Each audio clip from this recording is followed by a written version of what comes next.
अस्सलाम वालेकुम, welcome to Harvard Academy. CSS और बाकी सिविल सर्विस के एग्ज़ाम जो वन पेपर हैं या फिर जिस पैटर्न पे भी हों डिस्क्रिप्टिव टाइप उनकी प्रिपरेशन के लिए हार्वर्ड अकेडमी के मुख्तलिफ़ कोर्सेज चलते रहते हैं, जिनको आप हमारी वेबसाइट www.harvardacademy.com एनरोल करके प्रिपरेशन घर बैठे कर सकते हैं। आज का हमारा सेशन है मैनेजमेंट का, या आप इसको प्रिंसिपल्स ऑफ मैनेजमेंट भी कह सकते हैं। ये पार्ट ए हमारा चल रहा है, जिसमें इंट्रोडक्शन टू मैनेजमेंट के हवाले से है और बेसिक्स ऑफ मैनेजमेंट प्रोसेस के हवाले से चीज़ें हैं। और आज का हमारा जो टॉपिक होगा जिसको डिस्कस करेंगे, और एंड पे आपकी एक क्विज़ भी होगी इसी टॉपिक में से। सो कंसंट्रेशन के साथ आप अपने टॉपिक को लेके चलें। टॉपिक है management by objectives.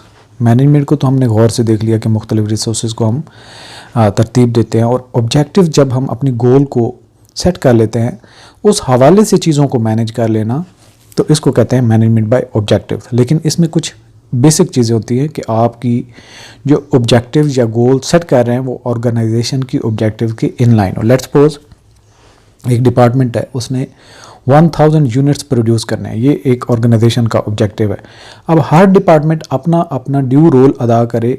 Let's suppose उसी यूनिट्स की प्रोडक्शन के लिए हमने आगे फर्दर 10 यूनिट्स बना दिए कि हर एक का काम है कि 10,000 यूनिट में 1 लाख यूनिट्स बनाने हैं, तो 10,000 सब के हिस्से में है। हमें अगर 10,000 यूनिट्स प्रोड्यूस करने हैं तो 1,000 सब के हिस्से में आएगा, और अगर 1,000 यूनिट्स प्रोड्यूस करने हैं तो 100 यूनिट हर एक जो है वो सेक्शन बनाएगा, डिपार्टमेंट या जो भी आप उसका सेल बना लेते हैं जिसने प्रोडक्शन करनी है।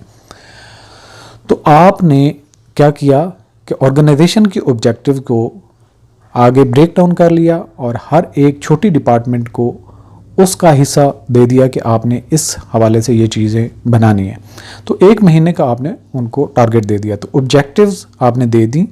ओवरऑल ऑर्गेनाइजेशन का ऑब्जेक्टिव था, उस ऑब्जेक्टिव के इन लाइन ही हमने फर्दर अपनी ऑब्जेक्टिव सेट कर ली। अब हमने फर्दर जो जो काम कर रहा होगा या जो मैनेजर ओवरसी कर रहा होगा, वो ये देखेगा कि हर एक सेल अपनी अपनी जो गिवन टास्क है, असाइन टास्क है, वो उसकी परफॉर्मेंस सही तरीके से चल रही है। वो इंडिविजुअल भी हो सकता है, वो टीम भी हो सकती हैं। सो इस तरीके से जो ऑब्जेक्टिव्स को सेट करके उनको मैनेज करने के हवाले से हम कहते हैं मैनेजमेंट बाय ऑब्जेक्टिव्स। लेकिन ये ज़रूरी एलिमेंट है कि वो ऑर्गेनाइजेशनल ऑब्जेक्टिव्स के इन लाइन हो, उसके अकॉर्डिंग हो। जो इंडिविजुअल या टीम अपनी परफॉर्मेंस करते हैं, उसी तरीके से ऑर्गेनाइजेशन के ऑब्जेक्टिव्स भी अचीव होने के करीब जा रही होती हैं। और ये ड्रकर्स जो है कंसेप्ट है ड्रकर्स का, ये एक मैनेजमेंट थ्योरिस्ट हैं, उनके हवाले से, और इसके आगे की एलिमेंट्स पे भी हम फोकस करेंगे। पहले इसका थोड़ा सा इंट्रोडक्शन देख लेते हैं, जो मैंने आपको थोड़ा सा बताया है। मैनेजमेंट बाय ऑब्जेक्टिव्स होता क्या है? मैनेजमेंट बाय ऑब्जेक्टिव, MBO इसको शॉर्टली कहते भी हैं, is a strategic management approach that emphasises setting clear and specific objectives. ये बहुत इंपॉर्टेंट बात है कि आपने जो ऑब्जेक्टिव सेट करनी है वो क्लियर भी हों और स्पेसिफिक भी हों। और ये किसके लिए हो सकती है? For individuals and teams within an organization aligning these objective with overall organizational goals। ये बहुत इंपॉर्टेंट बात है कि organizational goals के साथ align करती हूँ। and then monitoring progress towards achieving these objectives, कि हमने इनको मॉनिटर करना होगा इस प्रोग्रेस को towards achieving these objectives। This management philosophy was popularized and extensively discussed by Peter Drucker. तो ये किसने डिस्कस की थी? पीटर ड्रकर ने। ये कौन था? रिनाउंड मैनेजमेंट थ्योरिस्ट था। इन हिज बुक 1954, बुक का नाम क्या था? The practice of management. The practice of management, उसमें इसने मैनेजमेंट बाय ऑब्जेक्टिव का कॉन्सेप्ट दिया था। और इसका दिल क्या है? इसका जो एक एसेंस है या इसका निचोड़ क्या है? At its essence, MBO involves a collaboration process between managers and employees। ये मैनेजर्स और एम्प्लॉयज़ के दरमियान में कोलैबोरेशन का प्रोसेस है टू इस्टेब्लिश मेजरेबल ऑब्जेक्टिव्स, ऐसे ऑब्जेक्टिव सेट करना जिनको मेजर भी किया जा सकता हो, that contribute to the achievement of organisational goal, और इन ऑब्जेक्टिव को मीट करने से जो ऑर्गेनाइजेशन की बड़ी ऑब्जेक्टिव्स है वो भी अचीव हो जाती है. सो ड्रकर आउटलाइन सेवरल की objectives that are central to the management by objectives process. ये जो MBO का प्रोसेस है इसमें की ऑब्जेक्टिव्स हैं वो क्या है, वन बाय वन उनको भी देखते हैं. सबसे पहले सेटिंग क्लियर गोल्स, कि जो आप गोल सेट करें वो क्लियर होनी चाहिए. सबसे पहला principle, one of the fundamental principles of management is management by objective is the establishment of clear and specific objectives. These objectives should be well defined हूँ, अचीवेबल हूँ. ये नहीं है कि आपकी चैलेंजिंग हूँ लेकिन अचीवेबल ना हो, अचीवेबल भी हूँ, चैलेंजिंग भी हूँ, एंड मेजरेबल, और उनकी पैमाइश भी कर सकते हूँ कि कितने आपने यूनिट्स प्रोड्यूस कर लिए हैं, कितना टाइम आपने कंज्यूम करने के बाद ये आपकी एफिशिएंसी है या इनएफिशिएंसी है. बाई क्लियरली आर्टिकुलेटिंग गोल्स को आपने क्लियरली आर्टिकुलेट किया होगा तो आप उसको मेजर कर सकते हो, उसकी परफॉर्मेंस देख सकते हैं. ये individuals and teams have clear understanding of what is expected.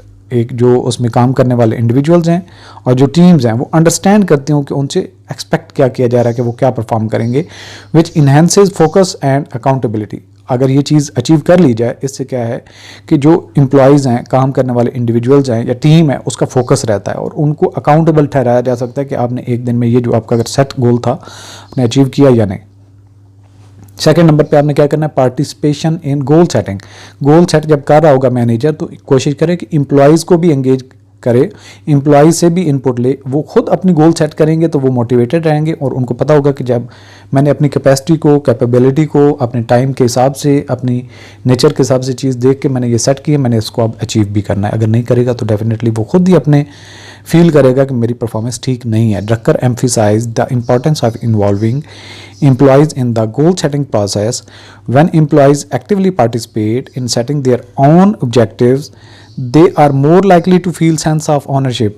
जब वो खुद अपनी गोल सेट करते हैं तो वो जिम्मेदारी भी लेते हैं, and commitment towards achieving them, और फिर वो कमिटेड होते हैं कि उनको वो हर हाल में अचीव करेंगे, भले वो टी ब्रेक, अपना लंच वगैरह भी उसको सेक्रीफाइस करना पड़े. This participatory approach fosters a sense of empowerment. इससे लोग फील करते हैं कि यार मेरी कोई अहमियत है, मुझे पूछा जाता है कि मैं क्या कर सकता हूँ तो वही मुझे काम दिया जाता है. एंड मोटिवेशन अमंग एम्प्लॉयज़, और इससे एम्प्लॉयज़ के दरमियान में मोटिवेशन भी इम्प्रूव होती है.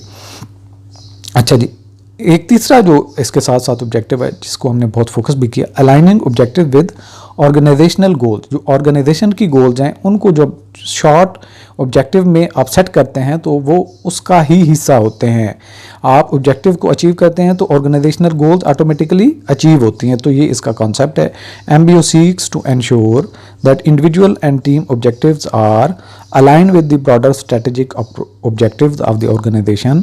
This alignment helps to create synergy and coherence across different levels of the organization. इसकी एग्जांपल ऐसे है कि 3 लोग हैं, अलग अलग से अपना काम कर रहे हैं. अगर एक बंदे को कहा जाए कि भारी कोई चीज़ है वो उठाओ, नहीं कर सकेगा, लेकिन अगर तीनों फोर्स मिल के करेंगे तो वो एक हैवी काम कर सकते हैं. तो इसको क्या कहते हैं, साइनर्जिकल इफेक्ट होता है. वो मल्टीप्लाई कर जाती है एफर्ट और उससे ज़्यादा आउटपुट हासिल होता है. Ensuring that efforts are directed towards common objective.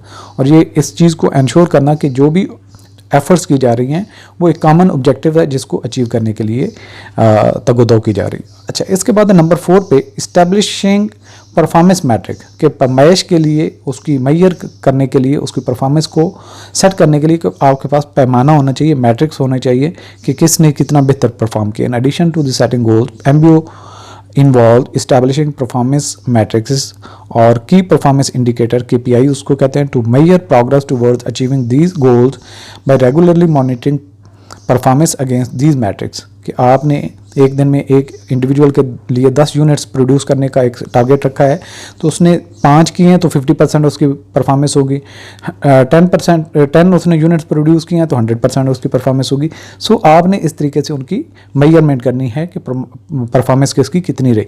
Managers can identify areas of strength and areas needing to improvement. जो इम्प्रूवमेंट का एरिया उसको भी वो देखेगा manager. Enabling them to take timely corrective action, ताकि वो करेक्टिव एक्शन भी लिया जा सके जहाँ पे लेजी है, जहाँ पे परफॉर्मेंस बेहतर नहीं है. अच्छा, नंबर 5 पे आ जाता है फीडबैक एंड परफॉर्मेंस रिव्यू। जो आपके एम्प्लॉयज़ हैं, जो वर्कर्स हैं, जो टीम के मेंबर्स हैं, उनको फीडबैक भी दें, उनकी परफॉर्मेंस को रिव्यू भी करें और रिव्यू दें भी। उससे क्या है कि लोगों को एक मोटिवेशन होती है और उनको पता होता है कि हमें सेंस ऑफ मॉनिटरिंग हो रहा है। Regular feedback and performance reviews are integral to the management by objective process. Managers provide constructive feedback to employees on their progress towards achieving objectives, knowledge, accomplishments, and addresses any challenge or obstacles that may arise. This continuous feedback loop facilitates ongoing learning and development. इससे learning भी होती है, development भी होती है और एक motivation भी मिलती है। नंबर 6 पे है encouraging personal growth and development। ये मैनेजमेंट बाय ऑब्जेक्टिव है, जब लोगों को आप खुद इनवाइट करेंगे कि अपना फीडबैक दें, आप कितनी परफॉर्मेंस दे सकते हैं और आपका पॉइंट ऑफ व्यू क्या है। उससे क्या है कि एम्प्लॉय को जब सेंस ऑफ ओनरशिप होता है, सेंस ऑफ कमिटमेंट होती है, तो उसकी पर्सनल ग्रोथ भी होती है, डेवलपमेंट भी होती है और सेंस ऑफ रियलाइजेशन भी होता है कि मैं किस हद तक बेहतर परफॉर्म कर रहा हूँ।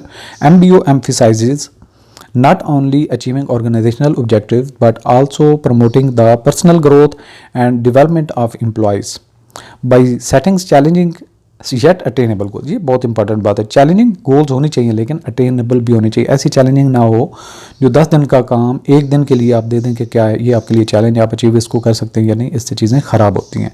अटेनेबल होना चाहिए जो गोल सेट करते हैं। MBO encourage individual to stretch their capabilities and acquire new skills. इससे क्या है कि वो अपनी कैपेबिलिटीज़ के ऊपर जोर लगाते हैं और न्यू स्किल्स सीखते हैं। काम को तेज़ी से करने से, बेटर तरीके से मुख्तलिफ वो ऑप्शंस पे जाते हैं और बेहतर परफॉर्म करते हैं। Fostering continuous improvement and career advancement. इससे कैरियर भी एडवांस होता है और उसकी पर्सनल ग्रोथ के साथ साथ इम्प्रूवमेंट भी होती है। अच्छा, ये थी इसकी जो इस प्रोसेस के की स्टेप्स थे, फीचर्स थे। अब हम इस टॉपिक को अगर कंक्लूड करें और इसके बाद आपकी क्विज होगी। Management by objectives as conceptualized by Peter Drucker provides a systematic framework for goal setting. कि आपने सिस्टमैटिक वे से गोल सेट करनी है, परफॉर्मेंस मैनेजमेंट करनी है कि किसकी कितनी परफॉर्मेंस है, and employ development within organisation है by focusing on clear objective, participatory goal setting, alignment with the organizational goals, performance measurement, feedback, and personal growth. MBO helps organization achieve greater effectiveness, efficiency, and employee engagement. So ये यहाँ पे हमारा conclude होता है topic. अब हम चलते हैं क्विज़ की तरफ। क्विज़ का आपने आंसर करने होंगे, सोचने के बाद जो आप अपना आंसर फाइनल कर लें उसके बाद मूव ऑन करें। What does MBO stand for in the context of management? Management by opportunities. Option B, management by objectives. C, management by operations. C, D, management by organization.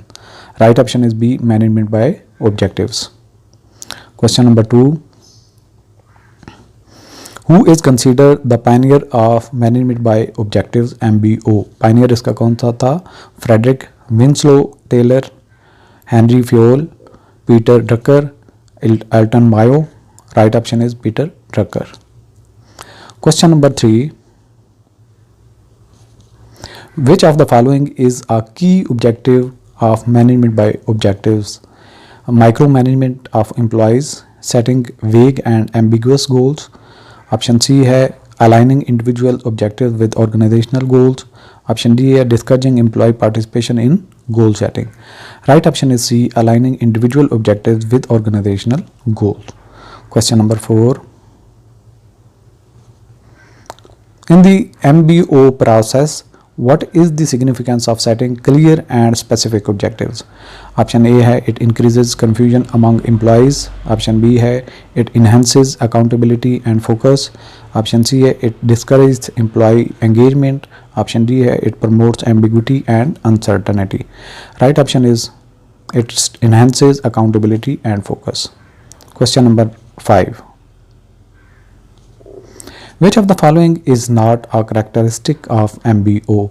Participation of employees in goal setting, setting unattainable objectives. Option C, regular performance reviews. Option D, alignment of individual goals with organizational objectives.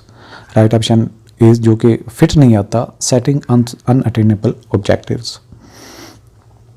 Question number 6.